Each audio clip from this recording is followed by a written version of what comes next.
Hello, this is Candy with eyes2jesus.blogspot.com, and welcome to my planner tour for the month of May.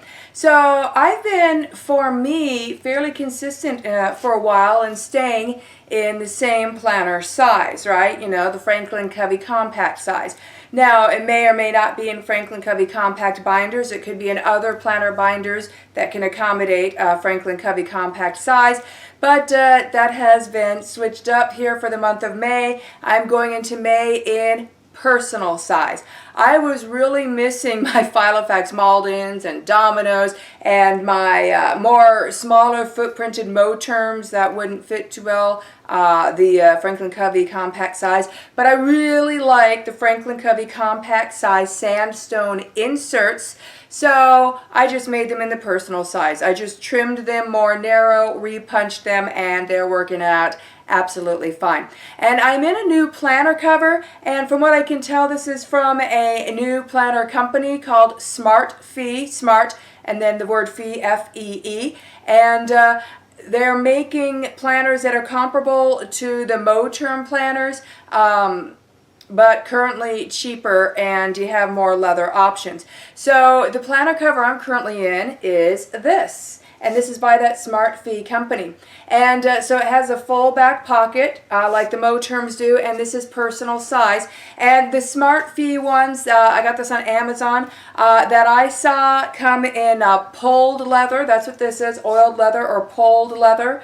And then they also come in pebbled leather, like your standard Moterm leather, and then they also come in Croco embossed, and that all of their planners are genuine cowhide leather. So one thing that I miss about Moterm is Moterm, while they're also genuine leather, they only offer the pebbled or lychee or the Croco embossed. They don't have a pulled leather option. I wanted more of just a smoother leather that didn't have a pebbled or Croco texture to it. And so I was excited when I saw these on Amazon.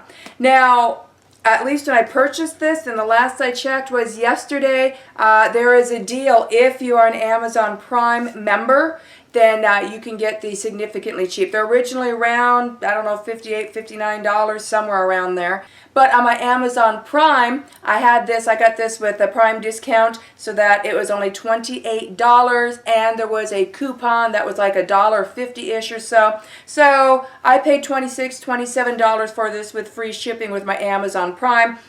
And it is genuine cowhide leather. It is oiled leather or pull leather. And so the pull leather is more of a smoother leather. It can have various different looks to the texture, kind of cracked in certain areas. And this leather takes on marks.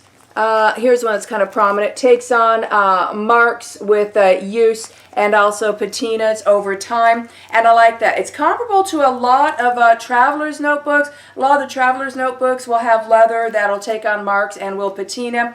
And I've had some questions about the quality of this leather, so just to compare it a little bit, here is a personal size Moterm in the Moterm pink. So I really like this one's pink better. So, and then this is your standard pebbled textured Moterm, you know, versus the pulled leather texture. So I would say feel-wise, the Moterm, even though it's pebbled, does have a more luxurious, nicer feel than does this one.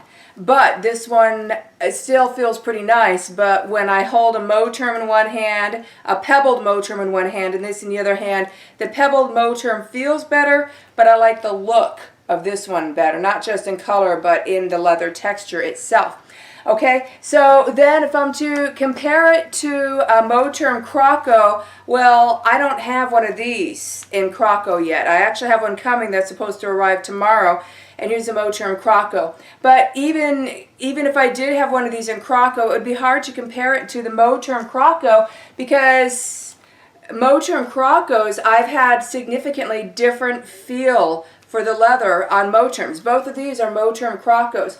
This one feels like your standard Moterm Croco that feels a little bit plasticky, not very luxurious. But this Moterm Croco is soft, it's supple, it feels luxurious. It feels like this planner should have cost at least a couple $100. This is the best feeling Moterm Croco I've ever felt. This feels even better than my expensive Filofax Classic Croc, which is comparable to these. This is the most amazing feeling Croco I've ever felt.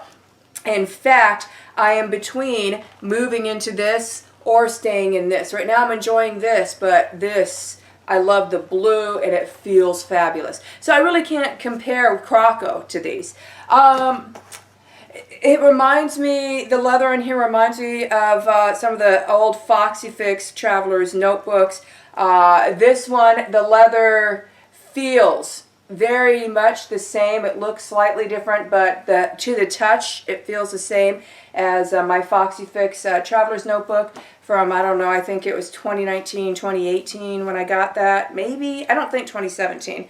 But yeah, so I'm liking though that this takes marks and that it patinas, and it is unstructured, so that's nice. It is trainable, and it is very nice. And they come scented. I like it. Now, some people might have a problem with it. It's not strong, but it's got some type of fragrance to it that is not the smell of leather. It has been scented. I like the scent, actually. I think it's very pleasant. So let's get inside this beauty, and I will give you a tour of my planner. Now, I didn't reprint my inserts to personal size. I just took my compact size inserts that I already had in here, and I just chopped them all down more narrow to personal size and repunched them and put them in. So some of my rings are in some of my words, but that is okay, because when I start preparing for the new school year, I'm a homeschool mother, I'll be reprinting everything out anyways, and then I'll just get it handled then. Okay, so going inside, when you open it up, you'll see there's two snaps, so you can have it on a looser or tighter setting, and the strap is long, and because it's a pulled leather, it can be trained to stretch a bit too, so you really can stuff this, and I really appreciate that because I've got this stuffed. And it comes with a 25mm rings, which is about an inch. Okay, so front pockets. In the front you have a zipper pocket, and then you have a side pocket. So I just keep some change in the zipper pocket, and then I just keep it as spending cash here in the side pocket. And it only has one pen loop in the back. We'll get to that when we get to the back of this planner. Meanwhile, the first page here is my Christian supplications page with some scriptures on it.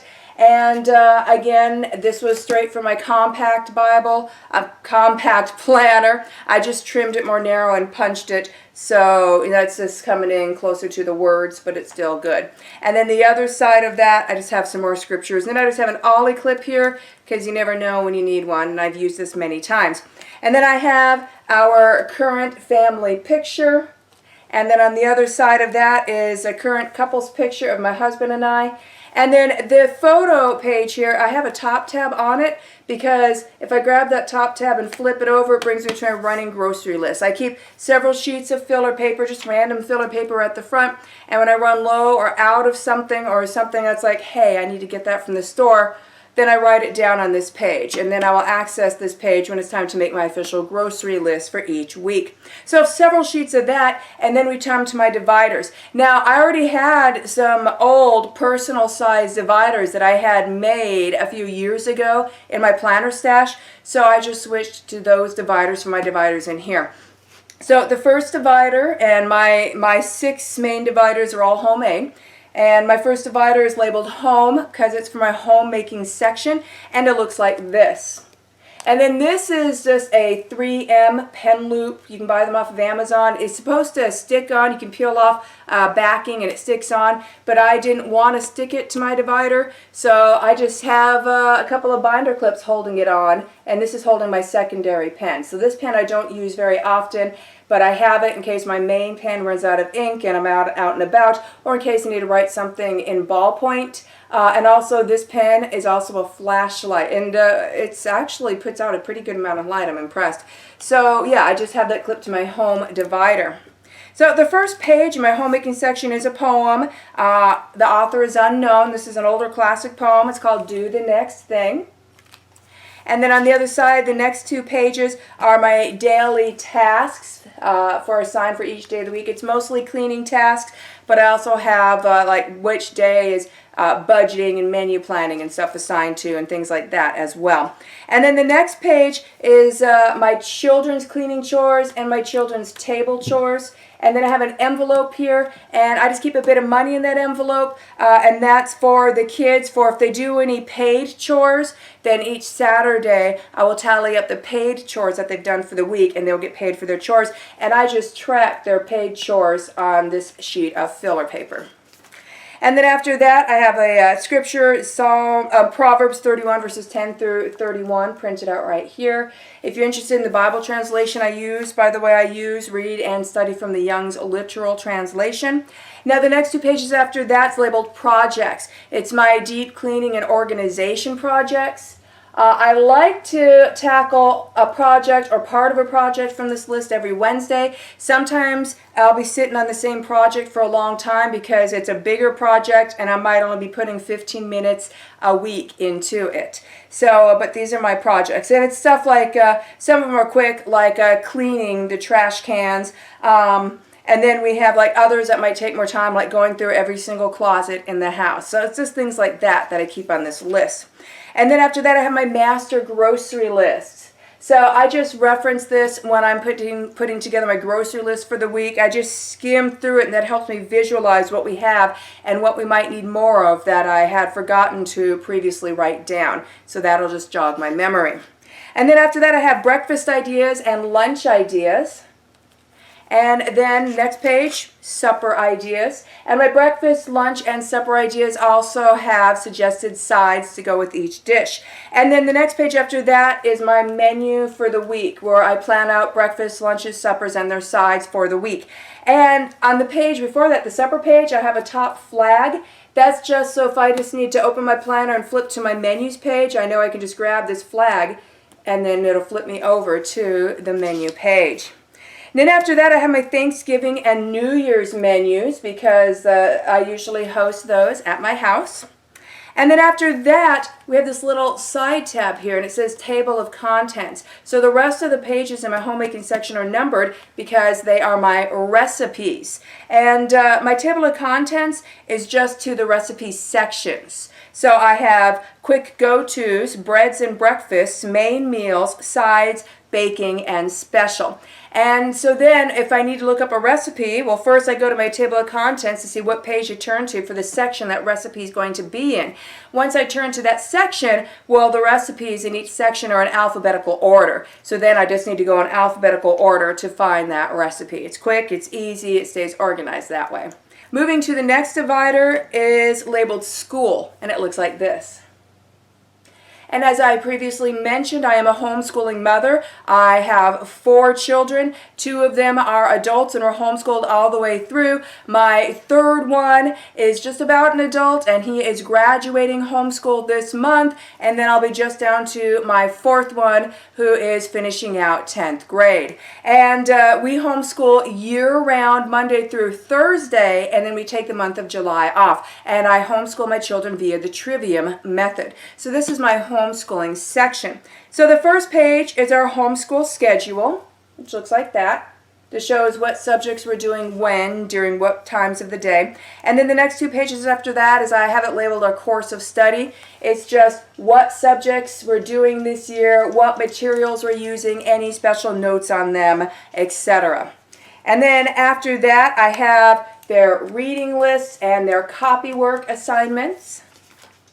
And then I have our layout for our typical Monday school, Tuesday and Wednesday school, and then Thursday school, and then I have some note paper for projects. And that's the homeschool section. So my next divider is labeled budget. It is my budgeting section, and it looks like this. So the very first page in my budgeting section is a page I printed out called Budget Guide. And I have our bills divided out on which bills we pay with which paycheck throughout the month. So then I just reference this when I do my budget each week to see, okay, which bills are assigned to that particular check. And I don't use specific budgeting pages. However, specific budgeting pages do come with the Franklin Covey Sandstone inserts. But I just use filler paper. I will just write the date of the check at the top of the paper. I will then go to my budget guide and see, well, what bills and reoccurring expenses are assigned to that check. I'll write them out and their totals or their projected or guessed totals. And then I look at my monthly calendar further back here in my planner, and I will look at, okay, what other expenses we have coming up. Dentist appointments, birthday parties, special events, etc. Things that'll be extra expenses, and then that'll get added on there as well. And then I just keep a running total of how much we actually have in the bank after everything has cleared. So that's my budgeting section. So my next divider is labeled Reference, and it looks like this. Okay, so my reference section, the first page in there is a table of contents because the pages in my reference section are numbered. And my reference section is a section where I have a bunch of other small things that don't need their own section, but they do need to be in my planner. So then I stick them in my reference section, I number the pages, and then I can find each little section by looking at my table of contents. So my table of contents are gift ideas, birthdays and holidays guide, stock list, perpetual calendar, family information, codes, directions, contacts, health, and food. And then so that's just notes or various references on things like that. Okay, and then I have a few little top tabs or side flags for things that I turn to often enough in here that I just want to flip right to them. So we move to my next divider, and that's labeled Assorted, and it looks like this. So assorted is like where I take notes if I'm at a seminar or taking a course, or if I'm watching a Bible study or something really strikes me at church. If I need to take notes, then I take my notes here. And then if it becomes extensive notes or something that I need to keep a reference for a while, well, then it gets moved to my reference section. And if it's going to be kept long term, then I page number it and then give that, assign it, in my table of contents. But otherwise, it's brain dump, chicken scratch, various things like that. And then in the back of my assorted section, I just have just various sheets of filler paper so that whenever I need more filler paper anywhere in my planner, I know I can grab more filler paper from the back of my assorted section. So now my last homemade main divider is labeled Planning, and it looks like this. So now we're up to the planner section of my planner, the more official planner section. So on the inside of that divider, I just have a couple's picture of my husband and I. And then the first part inside my planning section are my months on 2 pages. And I have all of 2022 in here, month on 2 pages. It's Franklin Covey compact size sandstone inserts that I trimmed to personal size and then repunched. And so this is May, so we flip to May, and here's my month on 2 pages in May. So if I flip to one that's a bit more of a blank calendar, I think December doesn't have, December is almost completely blank. You can see when you trim it more narrow and repunch, the holes in the rings will go into the months that are at the spine. But it's not causing a problem for me. I don't mind writing around those rings. I've done this before, so I'm used to it anyways. So meanwhile, let's flip to my page finder, which brings me to today. So I am using the Franklin Covey compact size sandstone day on 2 page inserts. And again, I have them trimmed more narrow and repunched, and it's working out just fine. So here is today. This is page 1 of today. And then we have my page finder, which has some notes in there for me. And then we have my master schedule, which is laminated. And then we have day 2. And my laminated master schedule pops in and out of the rings just like my page finder does. So if I flip over to a blank day on 2 pages, you can see what it looks like, and then you can see how the holes interact with the inserts when you trim it more narrow and repunch it. So you can see it's not too bad. It is completely workable. So flipping past all my planning pages, we then come to my back matter. Now the first page of my back matter is a filler page, And the page just labeled it at the top, Future Planning 2023 Plus, and I have several things written on that already. And then after that, we have my plastics. So I have a plastic zipper pocket back here. That's holding appointment cards, receipts, and then a few extra things like that. And then I have a couple of top-loading pockets that I also keep various things and doodads in. And then after that, we have my back page lifter. And then we come to the back pockets. So here is the pen loop that comes on the planner. It is also leather, but it is elasticized on the back. So if you want to put a big pen in there, you can. And then pockets, we have 2 side pockets. So in this side pocket, I just have some deposit and withdrawal slips for my bank and some postage stamps and a few blank checks if I need to write a check. And then this next slot here, I just have various different sizes of sticky notes there. And then in the card slots, I have my washi card, and then I have just some of my cards I like to carry with me. And then I also have some Avery dots, hole reinforcement stickers, and Avery labels that I like to use in my planning when needed. And then we have the big pocket here in the back, and I just have some bills and Bible study notes and a few papers that I like to keep with me back there. The inside lining is pink, which is nice because it goes with this pink. And also the insides of all the pockets is this kind of pink cloth type of material as well. So yeah, I would say this is even worth the full price of like $57, $58. But if you have Amazon Prime and they have the deal, then look up Smart Fee, S-M-A-R-T space F-E-E, personal planner. Unless you want a different size, I saw there was pocket. But I know the personal one has the deal if you're an Amazon Prime member. At least it did when I bought this and when I bought the one that arrives tomorrow, where I got it for $28, plus I had a coupon that clipped off a few more dollars. So that's a very good deal, especially since it is genuine leather. Another planner that this is comparable to is Asian Vintage TN. They make these ring-bound planners that are a knockoff of the Filofax Maldens. I like the shade of pink on both of these. The Asian Vintage TN leather feels almost the same as the leather on the Smart Fee planner, except the Smart Fee planner leather does feel a touch better than the Asian Vintage TN. And this is also more unstructured than this one. Even though this one's unstructured, this one's even more so. So I like this one better. But that's the really closest I can tell you, you know, if you happen to have the Malden knockoff by Asian Vintage TN. Kind of feels like this leather, but it is a bit nicer and it's more unstructured. So this concludes my planner tour for the month of May. Have a blessed day.